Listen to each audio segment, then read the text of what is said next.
Earlier this year, we devoted an episode of Invisible to the City of Amarillo's Coming Home program, the brainchild of the Community Development Director, Juliana Kitten.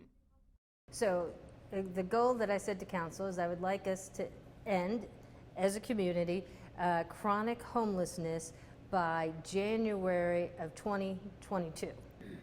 You know, I might be a little like Don Quixote, but I believe in the impossible dream. I believe you have to strive for that or you're never going to get close to it.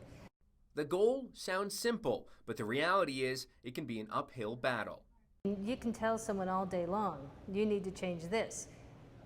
When they see it for themselves and say, these are the changes I want to make, it's so much stronger and so much more likely to have a benefit in their life. And now, Juliana Kitten is moving on and moving into the job, a man who found over the course of a long career with the Amarillo Police Department that things have changed. You can imagine 24 years ago, the 90s, the 1990s, things were very different. The way we even handled mental health and the way we just handled people in general was very different. As a young policeman, I was very authoritative, and that was kind of the way I was trained. As my career progressed, and especially here towards the end, it's more about de-escalation. It's more about developing relationships. It's more about using the tone of your voice and caring about other people and having their point of view being important.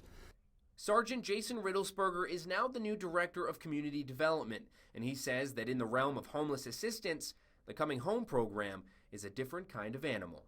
I love telling the story about coming home, and as a police officer for over 20 years, seeing some of those homeless people that have been on the streets for years, decades, that we're actually seeing them living in a home and getting services and doing things that are functional, and those things make me so proud that I truly, at one point thought, can these people really be helped? And to me, actually see that, this is proof in the pudding, and I love that. Numbers so far are good, but he wants to improve them.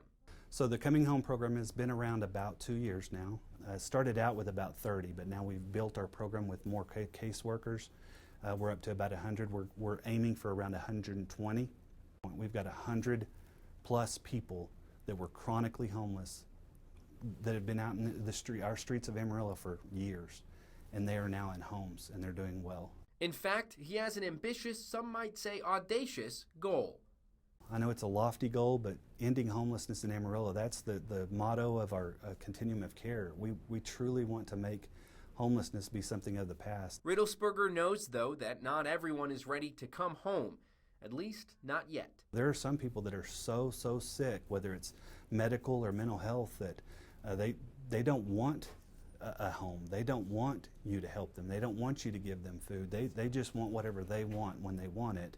But even in the middle of the coronavirus pandemic, he is hopeful the next point-in-time count of the homeless will yield some good news. I'm hopeful that, the programs that are out there, that they're going to help them enough to keep people from experiencing homelessness, and that's what I hope happens. I honestly haven't really seen anything like that as far as the homelessness spiking since COVID, and it's something we're keeping an eye on for sure. And for him, that good news can even come in the midst of sadness.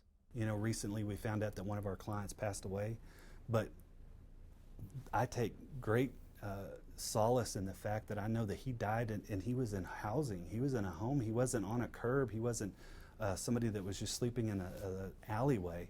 He was in a home, and he was, warm, and he was eating a meal, and that makes me, really happy about that kind of. For Jason Riddlesberger, the goal is to see them all warm, fed, sheltered, and no longer invisible.